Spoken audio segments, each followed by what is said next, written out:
androany anao raha nawakaso handoro mahamaito ny afo ampisy ratrapondrano maso isaino fandrao deo vidina lafo tsisy afaka minany zay hoavy kilaza hoe tsy olony mosavy fa samy hotahinany avy de eo isika mahita azy inony anao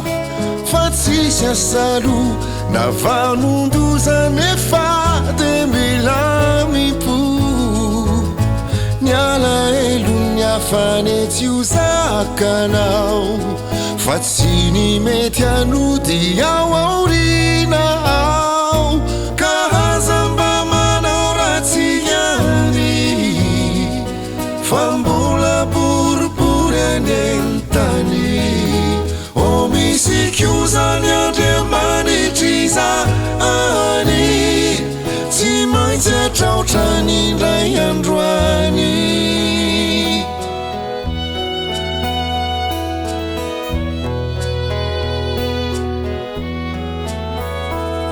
misy amireo fatrapanambaka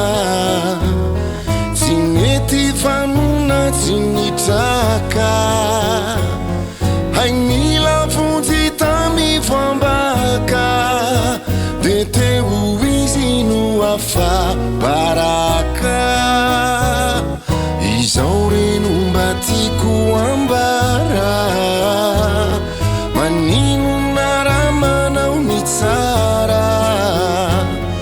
fa samy ho tsaray ny tantara tsy aleo veo tsara fi afara fa tsy hoe inony anao fa tsisy asalo navanondoza nefa de milamimpo niala elo niafane tsy ho zakanao fa tsy ny mety anody ao aorina ao ka hazamba manao ratsy ihany fa mbola boribory any tany o misy kiozany andriamanitry zany tsy maintsy atraotra ny ndray androany fa tsy hoe inony anao fa tsisy asalo navanondoza nefa de milamimpo niala elo niafane tsy ho zakanao fa tsy ny mety anody ao aorina ao ka hazamba manao ratsy ihany